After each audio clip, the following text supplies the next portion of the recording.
Bom, meus queridos, nessa aula a gente vai ver como se dá a modelagem de uma classe, tá? Vai ser um exemplo bem simples, mas com uma classe mais coesa, com um exemplo mais real. Para isso eu vou introduzir mais um conceito a vocês também, mas antes eu quero dar uma dica para vocês, tá?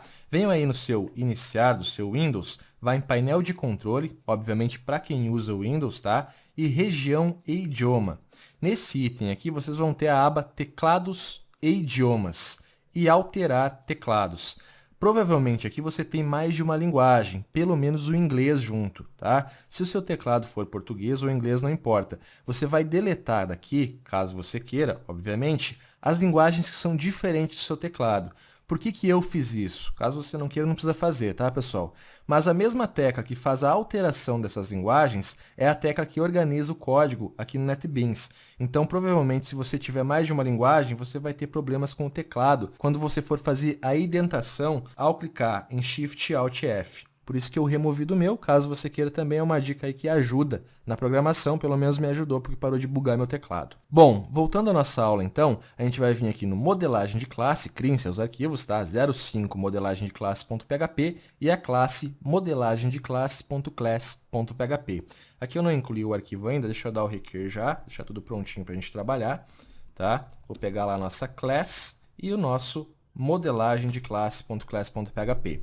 Agora é o seguinte, pessoal, o conceito que eu quero introduzir a vocês é o seguinte, no PHP 5, a partir do PHP 5, os modificadores de acesso foram incrementados na linguagem, ou seja, a gente tem encapsulamento tanto para os atributos quanto para os métodos. Esse var que a gente está utilizando até agora, eu só estou usando ele para não confundir. A partir de agora, como a gente vai modelar uma classe aí com um exemplo mais real, a gente vai utilizar o seguinte, public, e aí vai requisitar ou criar o nosso atributo. A gente vai ter, então, public nome, ponto e vírgula, tá? E os outros também vão vir com o public, a gente não vai mais criar o var. A palavra reservada public significa que esse atributo será acessado tanto pelos métodos da classe, quanto pelo objeto, e também pela árvore dessa classe, ou seja, qualquer classe que herdar ela, ou que atribuir, ou que compor ela, vai poder acessar e manipular esse atributo. Dito isso, pessoal, é tudo que você precisa saber por enquanto sobre o encapsulamento. A gente vai ter um módulo somente sobre isso, que é um conceito bem importante se entender. Então, a gente vai abordar bem isso aí nesse módulo, tá? Por enquanto, a gente vai utilizar no public e você sabe para que ele serve, ok? Então, a gente vai ter aqui o public nome, o public idade, public profissão e public conta salário, ok? Esses são os atributos que a gente vai manipular com a nossa classe. Depois disso, pessoal, a gente vai ter um out-insert, tá? E vai ter um construtor. Esse construtor vai pegar todos os atributos. Então, a gente vai criar aqui um usuário completo sempre que instanciar a modelagem de classe. Depois disso, pessoal, para que essa classe seja coesa, a gente tem que poder manipular cada atributo individualmente, ou seja, ter métodos para isso. Eu vou vir logo aqui abaixo novamente, vou dar um out-insert, vou clicar aqui no setter e vou marcar aquilo que eu posso alterar através de um método. Então, eu vou ter nome, vou ter idade, profissão e conta salário. Vou dar um OK aqui, ó, e você percebe que a gente tem os métodos public function setNome, tá? Public function setIdade, profissão e conta salário.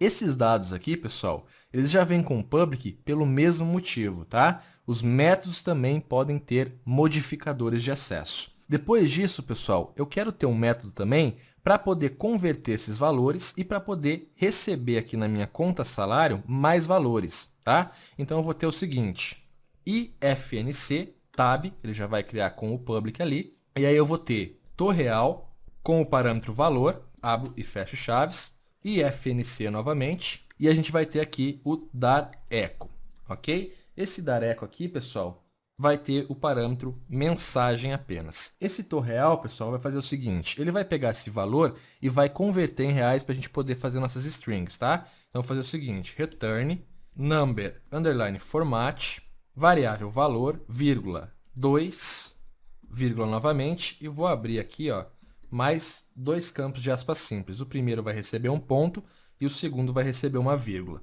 Só isso, tá, pessoal? E o segundo aqui, o dar echo, ele vai montar uma string para a gente. Então, eu vou dar um echo, vou pegar aqui um P, vou fechar esse parágrafo, só para ficar aí como bloco na execução, e vou retornar a variável mensagem. Só isso para a gente poder debugar certinho, tá? Agora é o seguinte, além dos métodos de setar, eu vou poder ter um método aqui para fazer um trabalho, tá? Então, public fnc, trabalhar. Esse trabalho aqui seria mais um freela, alguma coisa assim, nesse nosso exemplo. Então, eu vou fazer o seguinte, trabalho, variável valor, ok? Quando eu executar um trabalho, automaticamente eu vou dar um eco aqui que eu estou trabalhando nisso, tá? Aqui eu mudei o nome, botei o nome errado, deixa eu alterar aqui, que eu estou trabalhando nisso e que eu vou receber esse valor. E aí, pessoal, eu vou incrementar a minha conta salário para mim ter o meu dinheirinho ali. Então, eu vou fazer o seguinte, sthis conta salário maior igual a variável valor. Recebi o meu valor, sthis dar eco, abro, fecho aqui aspas duplas, passo o meu laço, desenvolveu abro, fecho novamente laço. Perceba que é um pouco engessado, mas é só um exemplo aí de coesão de classes, tá, pessoal? Não que você vá criar classes desse modo. Então, o nome desenvolveu um trabalho e recebeu, abro, fecho novamente. O que a gente vai fazer aqui? Primeiro, this nome desenvolveu um trabalho. Vou pegar diretamente aqui de cima, que eu reescrevi errado aqui, ó, pessoal. Então, trabalho, tá? Vou pegar ele aqui, vou passar aqui dentro. Vamos passar o D minúsculo, desenvolveu o trabalho e recebeu sthis, real, valor, ok? É isso aí que eu preciso, pessoal. Aqui a gente já tem uma classe, um modelo de classe que seria coesa, ou seja, ele tem métodos para executar determinadas funções, esses métodos vão cuidar cada um dos seus atributos, e a gente tem métodos aqui para executar funções a mais, ou seja, para fazer com que a classe tenha um comportamento. E a gente tem o nosso construtor aí definindo quais são os atributos que são obrigatórios. Vamos vir aqui agora e vamos instanciar esse método. Então, variável Robson será igual a new, modelagem de classe, o meu nome é Robson, minha idade 27 anos, minha profissão, programador. E a minha conta salário, nesse momento, tem R$ 1.200, ok? F5 para atualizar, nada vai acontecer, obviamente, porque a gente não teve aqui uma resposta. O que eu posso fazer? Var dump na variável Robson, só para a gente poder ir debugando e visualizando o que está acontecendo, tá? Então, F5 para atualizar está aí, ó, todos os atributos alimentados corretamente. Como a gente viu, a gente tem método de execução. Então, variável Robson, vou passar aqui e digamos que eu quero mudar a minha profissão. Então, vou vir aqui, ó, set profissão, e vou passar aqui o webmaster, ok? Nesse momento, então, a gente tem métodos para alterar cada atributo. E agora eu vou realizar aqui um trabalho. Variável Robson vai trabalhar. O trabalho aqui vai ser um portal. E eu vou receber por esse portal o valor de R$ 12.000, tá? Então, 12.000 aqui, ponto e vírgula para finalizar. F5 para atualizar, ó, Robson desenvolveu um portal e recebeu 12.000, tá? Agora, aqui na minha conta salário, você pode ver que eu tenho R$ 13.200. Então, isso aqui, pessoal, seria uma classe mais coesa. Ela tem aí seus métodos, como eu falei, para gerenciar todos os seus atributos. Perceba que em nenhum momento aqui eu estou atacando diretamente os atributos, tá? Para isso também que veio o encapsulamento, a gente vai ver sobre isso. Porque a classe, para ela ser uma classe modelada corretamente, ela tem que se responsabilizar pelos seus atributos. Tem que ter conhecimento sobre os atributos e como eles podem ser manipulados. Dentro disso ainda eu poderia ter aqui operações para mudar minha profissão, né? Para ser contratado, para envelhecer, eu tenho a minha idade, a gente já viu como fazer o envelhecer, e vários outros métodos que iam completar essa classe e deixar ela uma classe autocontida, ou seja, totalmente coesa e sem depender de outras classes. Ok, pessoal? Isso aqui então foi uma modelagem de classe, um exemplo. Você vê que você tem aí vários métodos para executar várias coisas. E a gente vai ver um pouquinho agora sobre a interação de objetos.